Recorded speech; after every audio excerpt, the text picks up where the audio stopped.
देखिए, यूएनएससी में वोटिंग हुई उक्रेन रशिया इशू के ऊपर। उसके ऊपर इंडिया ने इसमें से अपने आप को अलग कर दिया, लेकिन क्योंकि उन्होंने वोटिंग नहीं की, यानी कि एब्सटेन किया। 15 मेंबर है यूएनएससी के, 5 परमानेंट मेंबर्स हैं, रशिया, चाइना, फ्रांस, यूके और यूएस। 10 नॉन परमानेंट मेंबर हैं जो 2 साल के लिए, जिसके अंदर इंडिया भी है। उसके ऊपर 3 कंट्रीज, इंडिया, चाइना और यूएई, इन्होंने इस वोटिंग में एब्सटेन किया। इस वोटिंग से पहले यूएस के जो फॉरेन सेक्रेटरी हैं, उन्होंने जयशंकर से बात की, इंडिया के फॉरेन मिनिस्टर से, कि आप इसमें वोटिंग में पार्टिसिपेट करिए। लेकिन जयशंकर ने इनको ओपनली मना कर दिया कि हम इस वोटिंग के अंदर एब्सटेन रहेंगे, हम इसमें वोट नहीं करेंगे। अब वोटिंग के अंदर लोग कहते हैं कि इंडिया को वोटिंग करनी चाहिए थी इसके अंदर रशिया के खिलाफ, लेकिन इंडिया वोटिंग क्यों करे रशिया के खिलाफ?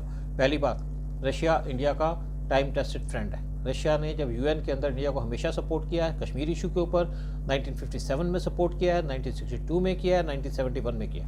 जब इंडिया और पाकिस्तान का वार हुआ था 1971 का, उस टाइम सारा वर्ड वो था पाकिस्तान के साथ, सिर्फ रशिया वो कंट्री थी जो इंडिया के साथ खड़ी थी।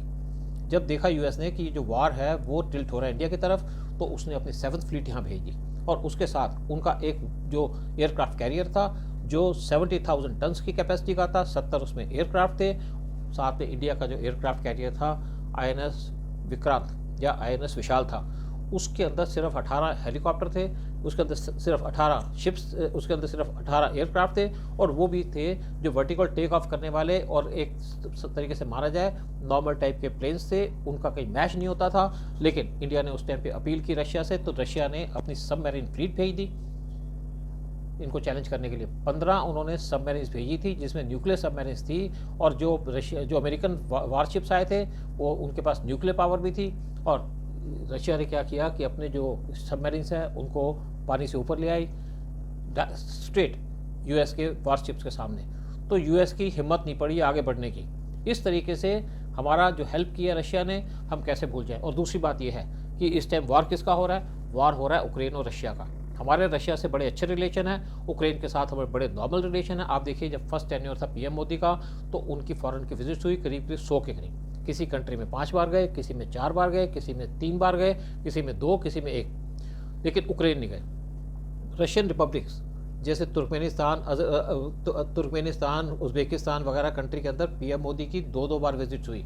रशिया 4 बार गए, चाइना 5 बार गए, यूएसए 5 बार गए, लेकिन उक्रेन नहीं गए। उक्रेन के साथ मैं ये नहीं कहूँगा हमारे रिलेशन ख़राब है, उक्रेन हमेशा पाकिस्तान को सपोर्ट करता है। उक्रेन के पाकिस्तान के साथ डिफेंस की डील्स भी हैं। 1991 से लेकर 2020 तक इन दोनों की $1.6 बिलियन की डील हुई है। उक्रेन इंडिया को भी सपोर्ट करता है, जैसे हमारी तलवार क्लास जो शिप्स बन रहे हैं उसमें उक्रेनियन इंजन्स लगे हुए हैं, लेकिन हमारी उसके साथ कोई कमिटमेंट नहीं है। हमारी कमिटमेंट है रशिया के साथ, हम रशिया के साथ खड़े होंगे। फिर हम कैसे अपने दोस्त को छोड़ दें? फिर हम बिल्कुल नहीं एक्सेप्ट करते कि जिस तरीके से इस टाइप पे यूएस और नाटो का अप्रोच है, क्योंकि इंडिया ने बार बार इनसे कहा था कि आप रशिया पे ज़्यादा प्रेशर मत डालिए, आप प्रेशर डालिए चाइना पे। चाइना एनिमी नंबर 1 है, चाइना वर्ल्ड के अंदर पीस डिस्टर्ब करना चाहता है, लेकिन अगर आप रशिया पे ज़्यादा प्रेशर डालेंगे तो रशिया चाइना की तरफ चला जाएगा, जो आपके लिए भी बुरा होगा और हमारे लिए भी। नाटो को शायद या यूएस को ये बातें समझ नहीं आई। उन्होंने सोचा कि पुतिन के ऊपर और ज़्यादा प्रेशर डालें, और जहाँ तक जो बाइडेन की बात करते हैं उनमें हिम्मत नहीं होती चाइना को काउंटर करने के लिए। अब देखिए, जब यहाँ लड़ाई शुरू हुई तो क्या हुआ?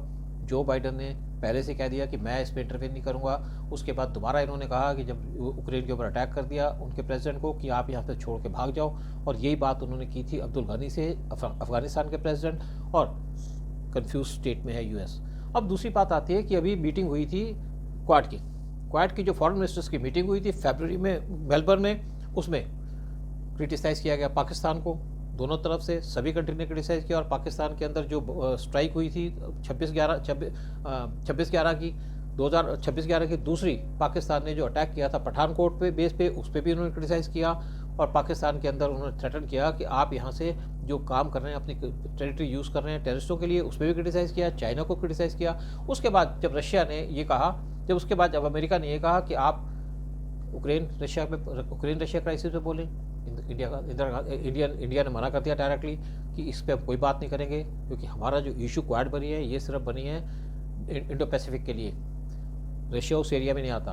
दूसरी बात है कि हम रशिया को क्रिटिसाइज़ नहीं करेंगे, क्योंकि रशिया के साथ हमारे बड़े क्लोज रिलेशंस हैं। अगर हम उसको क्रिटिसाइज़ करेंगे तो हमें आर्म की तरफ दूसरी तरफ से नुकसान होगा, हमारे डिफेंस फोर्सेस को नुकसान होगा, और अगर हम वीक होंगे तो हम चाइना को काउंटर नहीं कर सकेंगे।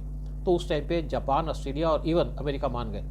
तो इंडिया का जो यहाँ पे स्टैंड है उसको सबने एंडोर्स किया है। लेकिन उसके बावजूद भी जो अमेरिका ने इस टाइम पे कोशिश की है, जिस तरीके से रशिया को बार बार भड़का रहे हैं, उसके लिए गलती अमेरिका की है, और इंडिया रशिया को पूरा सपोर्ट करता रहेगा। मैं एक और बात कहना चाहूँगा, जब 1971 का वार हुआ था, उसके बाद जब रशिया ने अपनी यहाँ पे 7th फ्लीट भेजी थी, उस टाइम पे रशिया ने हमारी हेल्प की। लेकिन उसके बाद अमेरिका की कोशिश थी कि श्रीलंका में अपनी बेस बना लें। अमेरिका चाहता था कि ट्रिंकोमाली में उनकी नेवल बेस बने।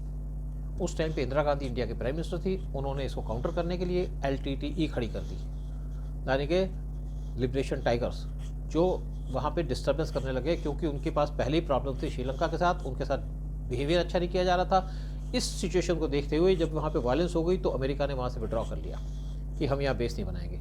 अगर वहाँ पे बेस बनती तो इंडिया की सिक्योरिटी पिंच होती। अगर आज यूक्रेन के अंदर नाटो घुस जाता है तो रशिया की भी सिक्योरिटी इस तरीके से अफेक्ट होती है, पिंच होती है। इसलिए रशिया नहीं चाहेगा कि नाटो कभी आए, इसलिए उसने यूक्रेन पे अटैक किया। और मैं सोचता हूँ अपनी सिक्योरिटी के लिए रशिया पूरा जस्टिफाइड है, और इंडिया उसको सपोर्ट कर रहा है, वो भी इंडिया जस्टिफाइड है।